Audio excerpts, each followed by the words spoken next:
Hi, everybody. This is Bob Gale, co-creator of Back to the Future, and you're listening to Brad Gilmore. Doc! Okay, relax, Doc. It's me. It's Martin. Oh, it can't be. Just sent you back to the future. Yeah. Oh, I know you did send me back to the future, but I'm back. I'm back from the future.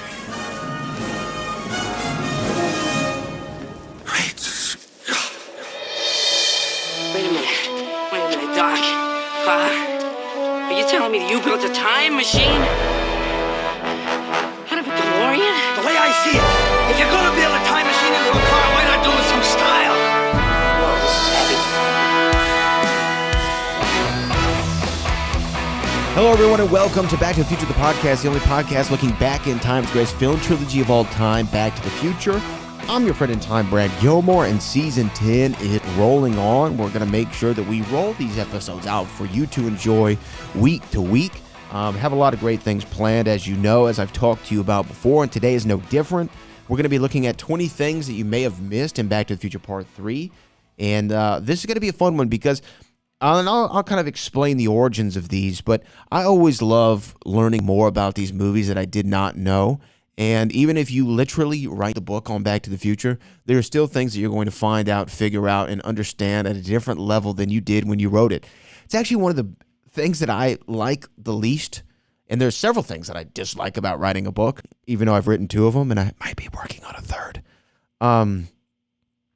I hate that once it's out there, it's out there. It's done. You know, and you have to live with it.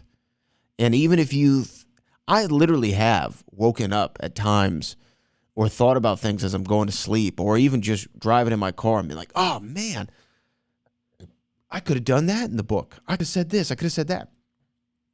But I didn't, you know, and it happens. It's one of those things you just got to live with.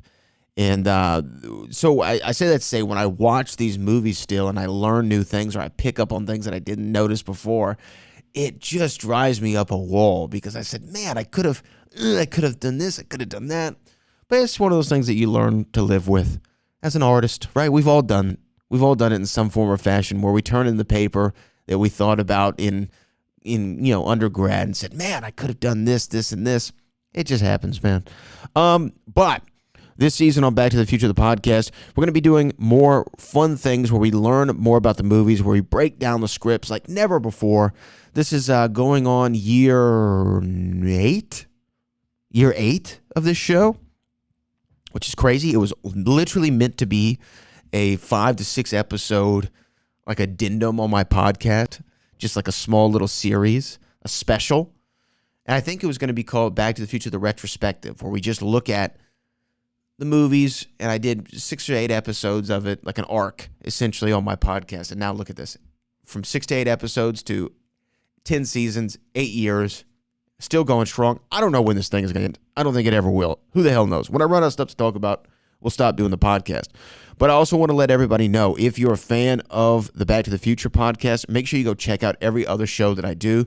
That is The Collection with Brad Gilmore. That's where I have celebrity interviews. I talk to people like Brian Johnson, Jimmy Fallon, Jay Leno, Mark Wahlberg, tons of guests, tons of people. We have great shows lined up already in 2023. A lot of people I've loved to talk to.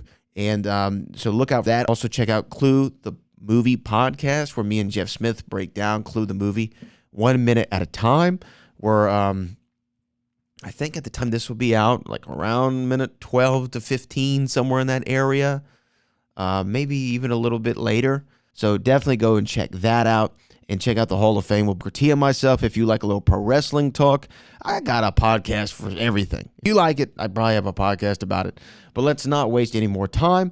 We're going to get to the newest episode of Back to the Future, the podcast. This is the 20 things you may have missed in Back to the Future Part 3. And I really want you to tweet me at Brad Gilmore. Let me know how many of these that you picked up on.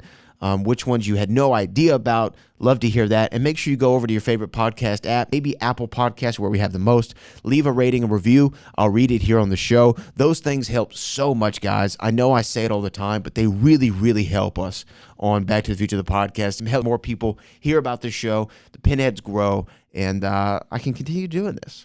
More people, if I have tens and tens and tens of thousands of people listening if I have 100,000 people listening every week, I'll never stop doing this podcast. So those algorithms are helped by your reviews. But anyway, go do it. Thank you. I appreciate it. Now it's time to get to 20 things you may have missed.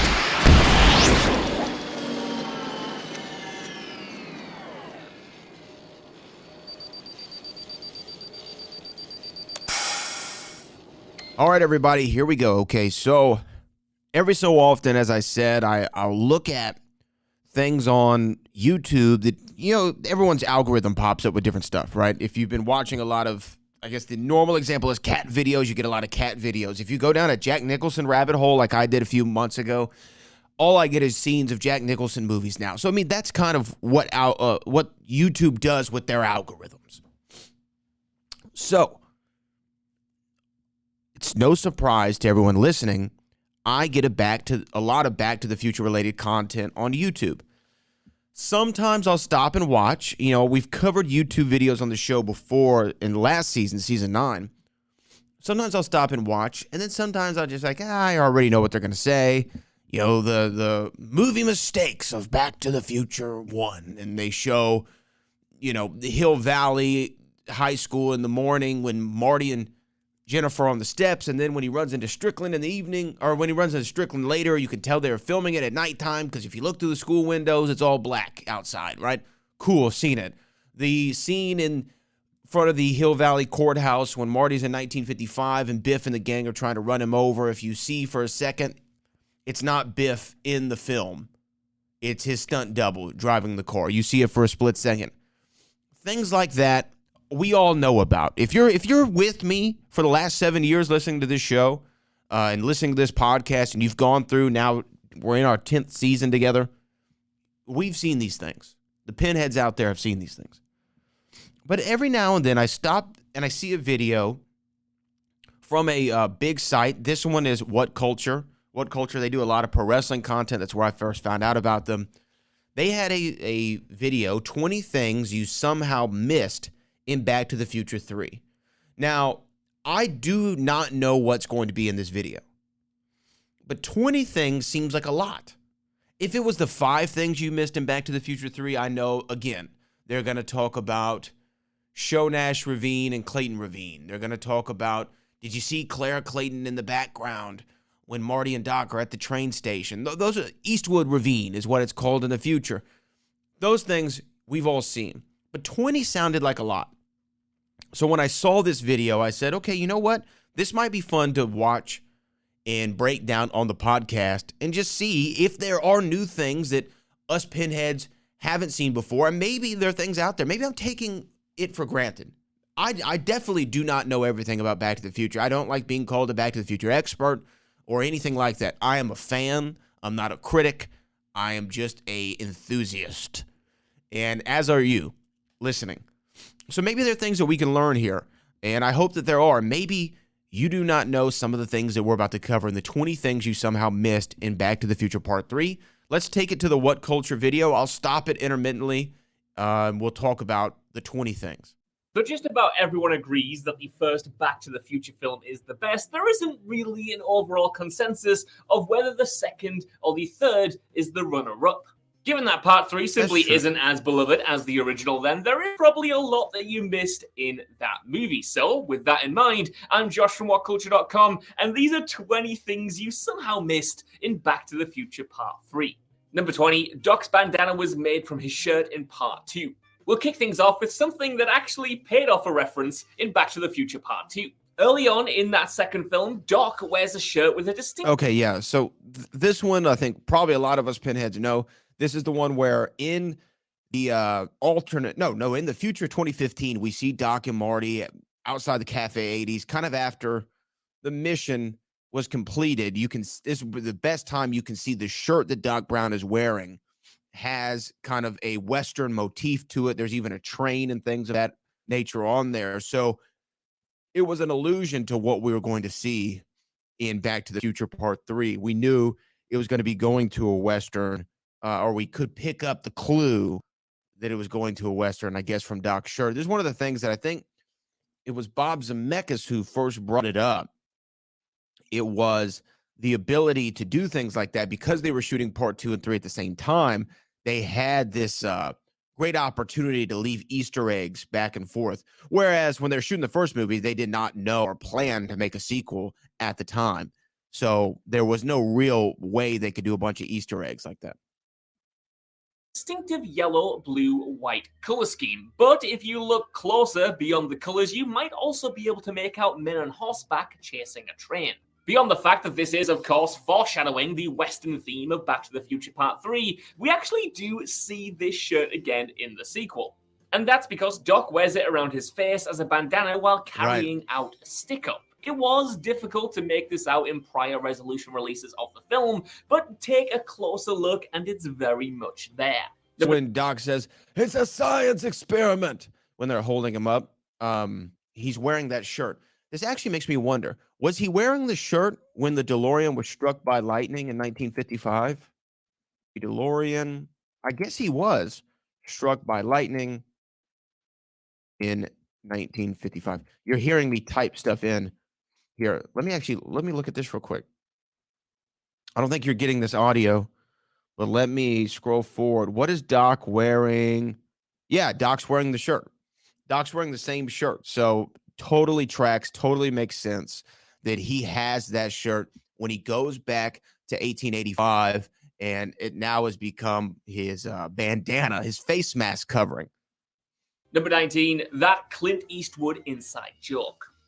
Early in the film, when in 1955 Doc and Marty are planning to go back in time to 1885, we get this cute little exchange. In this scene, Marty gets dressed into area-appropriate duds and says, Clint Eastwood never wore anything like this, to which Doc then replies, Clint who? Marty then fires back, oh, that's right, you haven't heard of him yet. And given that, of course, Eastwood hadn't become a household name by Doc's time of 1955, this does check out. However, there is an added wrinkle to this scene. And this is because you might notice that Marty also takes a fleeting look at 2 of the drive-in cinemas posters. For Revenge of the Creature and Tarantula, 2 movies produced in 1955 and in which Clint Eastwood actually starred in uncredited cameos. He can't star in uncredited cameos. Hold on, I'm backing it up. So, interestingly enough, Tarantula and Revenge of the Creature both star John Agar, and I believe that's the only crossover there. And I guess Clint Eastwood is in an uncredited cameo. So that's a fun little thing to do that the filmmakers did. I knew that one. Actually starred in uncredited cameos. It would take nearly another decade from this point for Clint Eastwood to break out in A Fistful of Dollars, but these movie posters are references to the fact that the actor was then an up-and-comer. Number 18, Marty checks that his pants are still on. Shortly after traveling back to 1885, Marty is knocked out and then cared for by his great-great-grandparents Maggie and Seamus McFly. After waking up in bed at their home and chatting with Maggie, there is a fleeting second where Marty actually looks under the blanket. The scene is rather low lit, so you might not notice that he's actually checking to see if he's wearing pants underneath there. And of course... Oh my gosh. No, this is a new one to me. I don't think I've ever noticed that. So what this joke is paying off the fact of in Back to the Future Part 1, when Marty wakes up in the Baines residence in 1955, Leah Thompson's character, of course, Lorraine Baines, is tending to him, nursing to him in the same way Maggie McFly is. And he says, where are my pants? After she says purple underwear. She said, they're over there on my hope chest. And there's a second where when Maggie McFly is tending to him and he's on a McFly farm, when he is starting to get out of bed, he lifts the covers to check if his pants are there. That is one that I did not catch.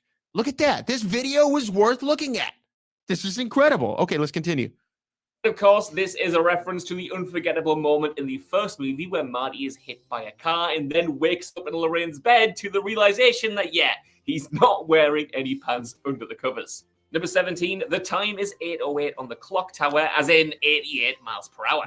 While at the Hill Valley Festival, Doc and Marty get a photograph taken in front of the new clock that's about to be installed in the town's clock tower. However, if you look closely at the time, you will notice a cute little reference. That's because the time on the clock is 8:08, and why is that significant? Well, give me a second. Given that 88 is surely the most significant number in the Back to the Future franchise, being the speed that the DeLorean needs to reach in order to travel through time and all, it's probably no coincidence that we see this number slyly referenced by this giant clock. Number 16, ZZ Top plays the town band.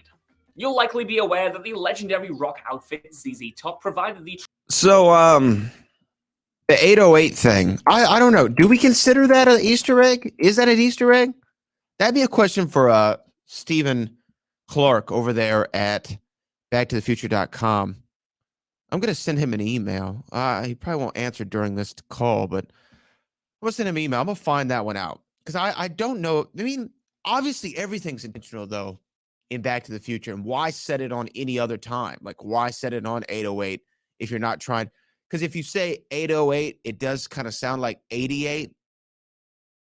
I guess it is. But I don't. I'm conflicted about that one. I guess maybe that is an obvious one. It just, I don't like it. I don't like it as some great revelation. But let's continue. by this giant clock. Number 16, ZZ Top plays the town band. This is one You'll we should all likely know. be aware that the legendary rock outfit ZZ Top provided the track Double Back for the film's soundtrack, but you might have missed the fact that they actually turn up in the film in the flesh themselves. See, despite their distinctive look, they rather blend into the ambience of the Hill Valley Festival, playing hairy members of a fiddle band who perform, would you guess it, an Old West-style version of Double Back. In a recent interview, bassist Dusty Hill actually recounted the experience, saying, quote, "We stopped by the set one night, I can't remember where it was, somewhere out in California. They built a whole damn western town. It was really cool. Anyway, they were doing all-night shooting, so we stopped by at midnight or 1 a.m., and they were shooting this scene. They broke for lunch, and I remember that I made sure I was sitting over there by Robert Zemeckis, the director, and I kept saying, you know, it looks like we belong in this movie. I mean, you don't hardly even need to use makeup on us. They already had a band, so they just added the three of us to it," end quote. Well, first of all, everything Dusty Hill said was correct. Rest in peace, Dusty Hill. I think we lost him. Was it this year? Was it 2022 where we lost Dusty Hill? ZZ Top, legendary Texas rock band as well. And for those of you don't know, I'm a Texan, and they Dusty Hill had a home not too far from where I live, and it's massive. I'm sure if you go on Google and you just type in Dusty Hill's house, see where he passed away first. I think it was this year. He passed away last year. In Houston. But if you go and you type in Dusty Hill house, I think it's for sale still right now. And it is a beautiful, beautiful home. Oh, yeah, just hit the market a couple of months ago, back in October of 2022. I'm recording this in the last week of December 2022. So I just blew my spot there, but it doesn't matter. So it just hit the market for $3 million. It's a cool home. So I actually went and visited the Dusty Hill mansion. He even had a guest home on the property. He had these big gates in front of the house that has, DH on it, obviously for Dusty Hill. And they were such a great choice for Back to the Future Part 3 because they're a Southern rock band. They have that look. Him and Billy Gibbons and Frank Beard, ironically, the one who doesn't have a beard between the three of them. And I really thought that Double Back was a cool song, and it fit Back to the Future 3. And I didn't realize it was them, but I was young when I saw the movie. And when I got older, I didn't have to be pointed out to me again. I knew, oh, that's ZZ Top. I saw them play at the rodeo, and then I knew them forevermore. Number 15, Doc references the invention of the transistor. Early on in 1955, Doc reads out his own 1885 letter, which includes the passage, quote, "I set myself up as a blacksmith as a front while I attempted to repair the damage to the time circuits. Unfortunately, this proved impossible because suitable replacement parts will not be invented until 1947. Though it's hardly important to the story that Doc is talking about here, what he's actually referring to is the invention of the transistor in 1947. This was invented by American physicists John Bardeen and Walter Brattain at Bell Labs in the same year. Number 14. Oh, okay. I'll take that, I guess. The transistor. 1947. Obviously needed to repair the DeLorean. Interesting. Okay, cool. Didn't know that. See, look, we're definitely to two things I did not know about. The transistor in 1947. I just thought that was some sort of arbitrary year, but of course, nothing is arbitrary with the Back to the Future scripts. And we learned Marty was looking to make sure his pants were still on. That I wonder if it was scripted or if that was something on the day. You know, that the pants on thing is such a small moment. It makes you think it was on the day. I don't know. I'd like to figure that one out too. That's another Stephen Clark email that I'm making notes. The 8:08 time and the Marty checking his pants. These are things that I want to know if they were scripted or not, and I'll report back later. 14, cinematographer Dean Cundy's cameo. Legendary cinematographer Dean Cundy lent all three Back to the Future movies with regular collaborator Robert Zemeckis. And while general audiences probably couldn't pick a famous cinematographer out of a lineup, Cundy does have a distinctive look, and of course, he's a decorated cinematographer in his field. He is a well-known person. Even so, though, dressed up he in... plays the cameraman in the 1880s. Does a great job. Great beard. Oh, is that a real beard or is that a prop beard? Maybe prop beard. It's really full and thick. He looks great. Period duds, a fancy hat, and a giant beard that may or may not be real. There you go. He effortlessly slides into the background of a scene in Back to the Future Part 3 as the photographer taking Doc and Marty's picture by the clock. Number 13. Needles' gang includes members of Biff's various other gangs. In 1985, at the end of the movie, Marty manages to avoid getting into a race with Needles' gang, but if you look closely, you might recognize the other three gang members in this scene. And that's because each of the there's three... Ricky Dean Logan from Back to the Future Part 2, who's in the Griff's gang. Actors previously played a member of Biff's gang in each of the three movies. J.J. Cohen played the skinhead in Biff's 1955 gang in the original film, Ricky Dean Logan played Data in Griff's 2015 gang in the second movie, and Christopher Wayne was an unnamed member of a gang in Part 3. Number 12. I like that one. I actually didn't pick up on the Back to the Future Part 3 gang member. I saw Ricky Dean Logan and J.J. Cohen. J.J. Cohen, I've actually talked to both those guys about coming on the podcast. Let me make a note about getting Ricky Dean Logan and J.J. Cohen back on the show, because we've exchanged emails and messages for years now. Just never been able to solidify time. Got to reach out to those guys. That's a cool little moment. 12. The clock tower is being unloaded in the background. I think this is one that we all saw. For further proof of just how much attention to detail is packed in these movies, look no further than the scene where Doc and Marty are talking to the train conductor about the speed of the train. Keep your eyes peeled and you'll notice that the iconic clock for the clock tower is being unloaded off the train. By the way, I think I did a heat check moment of like Back to the Future Part 3 of who had the greatest like kind of one-off appearance, and I said the heat check. I believe, I could be wrong, because guys, I tape so much stuff a week. I do like 7 or 8 shows between the radio show, which is on 4 nights a week, everything else that I forget sometimes. I think I said Burton Gilliam was the Dion Waiters Heat Check Award in Back to the Future Part 3. I might want to augment that and make it the train conductor. Hell, 90. Why you ever want to get up to 90? But yeah, you can see them unloading the clock tower clock. We know the clock tower is being built in 1885. And we see the clock being unloaded from the train. This is something that I'm sure y'all have all seen before, or at least picked it up in repeat viewings. Train in the background. Now, this is easily missed if you're only focusing on what's happening in the foreground of the scene, but once you notice it, you'll never be able to watch this scene the same way again. Number 11, Doc named his dogs after scientists again. Now, you might remember that Doc named his dogs after Einstein and Copernicus in the first Back to the Future movie, and that's a naming convention that actually follows through to Back to the Future Part 3. In 1885, if you look closely around Doc's barn, you'll see banners for his new dogs, which have the names Galileo, Archimedes, and Newton. Fittingly, in the very first moments of the movie, when we get a glimpse of Doc's fireplace in 1955 as well, Doc has pictures of Isaac Newton, Benjamin Franklin, Thomas Edison, and Albert Einstein, confirming just how much these scientists and their achievements meant to him. That was cool. Number 10, the clock that caused Doc's accident is visible. Now, you might remember that in the first movie, Doc explains that he got the idea of the flux capacitor after trying to install a clock above his toilet and then failing and hitting his head off the sink. In part 3, however, as Doc freaks out upon seeing Marty in his home, he runs into the bathroom, and for a few scant seconds, we can see the interior, where, lo and behold, there is indeed the famous clock hanging above the toilet. Number 9, Clara So I is will a- say, and I'm almost embarrassed to say, never noticed that. Never noticed that we could actually see the clock over the toilet. So he was successful in hanging the clock, but he hit his head and invented time travel.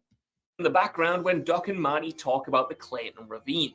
When Doc and Marty are figuring out their plan to get the DeLorean to 88 miles per hour without any gasoline, they look at the Hill Valley map and notice an unexpected name for the ravine. They say, quote, "Funny, this map calls Clayton Ravine Shonash Ravine. That must be the old Indian name for it. It's perfect," end quote.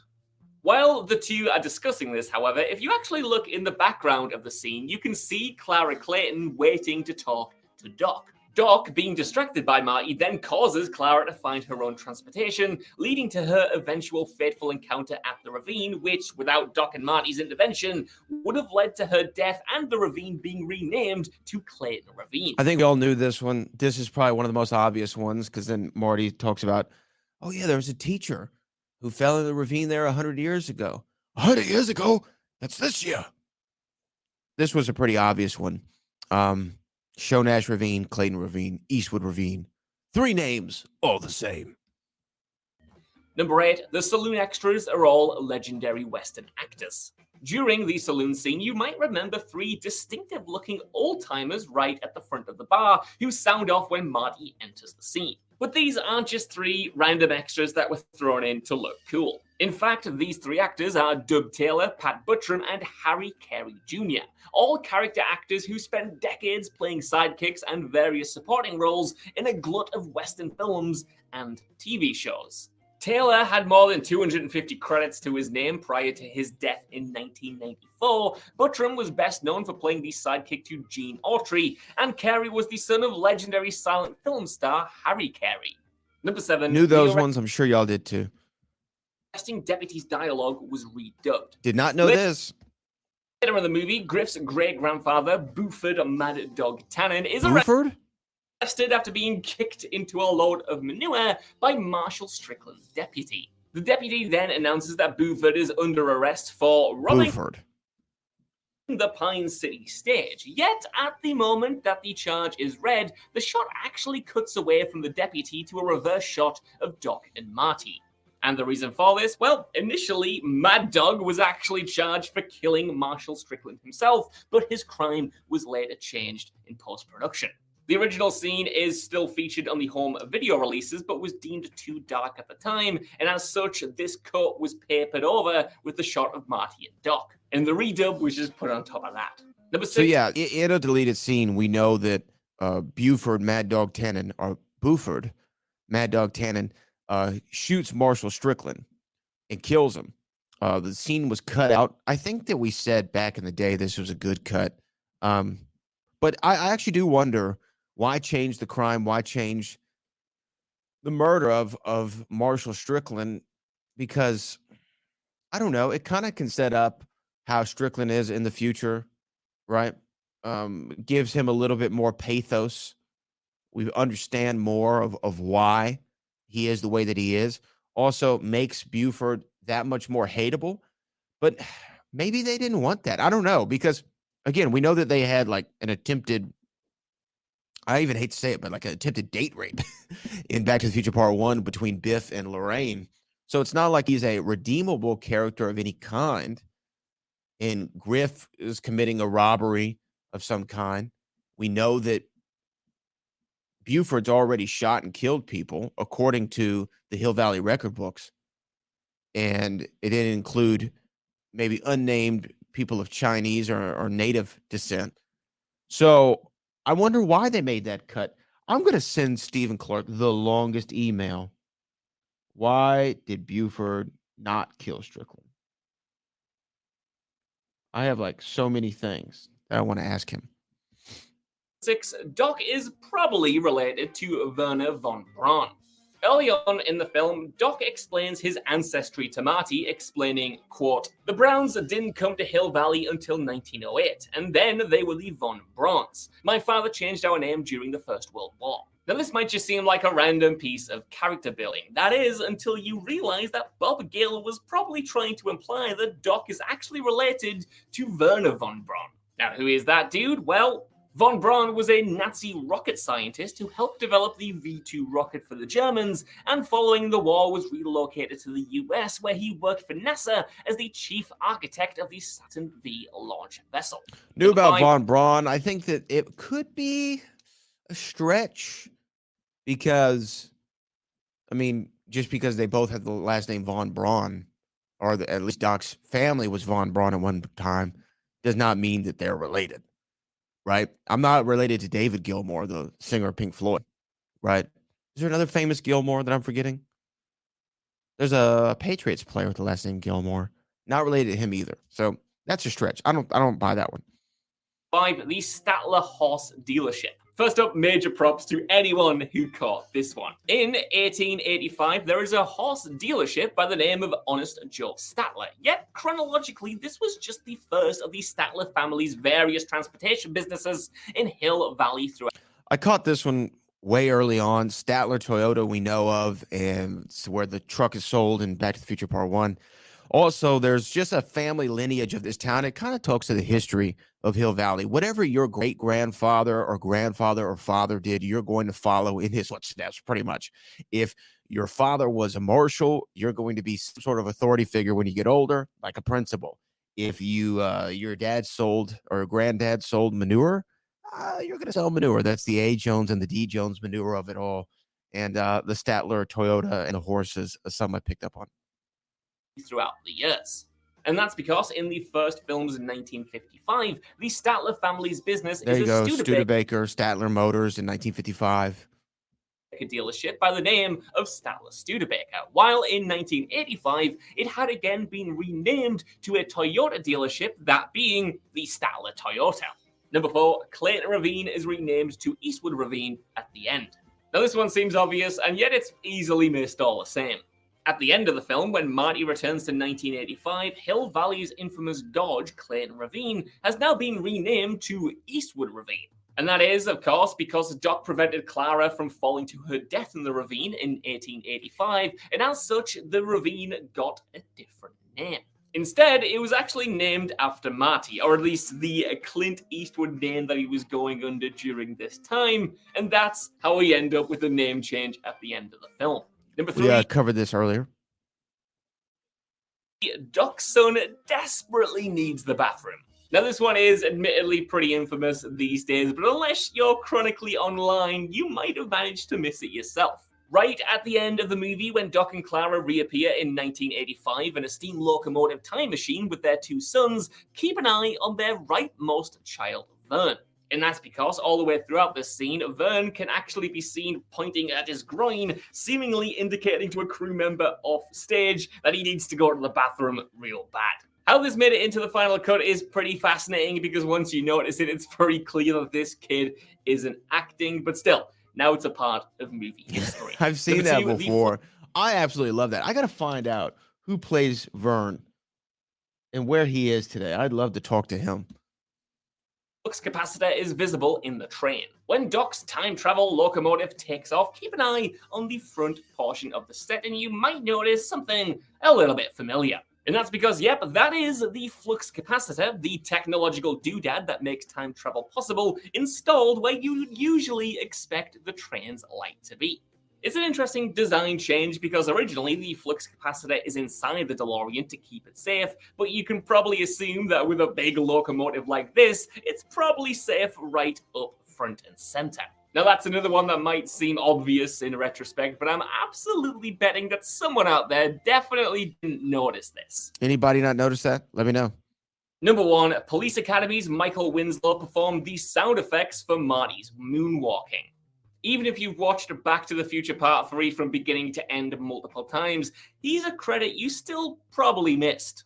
In the producer's wish to thank section of the credits, you'll find the name Michael Winslow. Yes, the very same Michael Winslow, famed for his uncanny ability to create realistic sound effects using only his voice.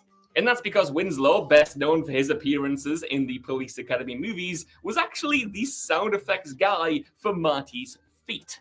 And somewhat poetically, a few years prior, Winslow had actually presented the Best Sound Editing Oscar to Charles L. Campbell and Robert Routledge for their work on the original Look at Back that. to the Future. You know, it's like poetry. It rhymes. It's a different franchise, but I wanted to get that reference in. So that's our list. I want to know what you guys think. You know down what? I in the think comments. that was a video worth watching. Definitely learned some good stuff. I hope that y'all did too. I have a laundry list of things to send to Stephen Clark over there at backtothefuture.com. Hopefully he gets back with me and we can do a special time capsule, another episode with some of his answers, because I'm a little bit miffed at a few things and I want to know if they were in the script, why they were taken out of the movie, if it was intentional, and more. So we'll update you. But what did y'all learn from that one? Is there something on the list that you didn't hear before that you didn't know about? Should we do more videos like this? Tweet me at Brad Gilmore and let me know, because I would love to learn more. Here, this is what's great about Back to the Future. You could be the foremost expert. I mean, Bob Gale could watch that video and may have not noticed every single thing or known about the transistor. Well, I probably knew that, or the Vaughn. Well, he probably knew about that. No, Bob Gale knows all. Bob Gale knows all. But that's what's great about these movies, man, is I've seen them so many times and still don't know everything. So were those 20 things? How many of them did you know? Did you know all 20? Did you know half? Did you know a quarter? Did you know a third? Did you know none? Tweet me at Brad Gilmore. Let me know. But until next time, this is Back to the Future, the podcast, the only podcast looking back in time, the greatest film trilogy of all time, Back to the Future. I'm your friend in time, Brad Gilmore, and I'll see you in the future.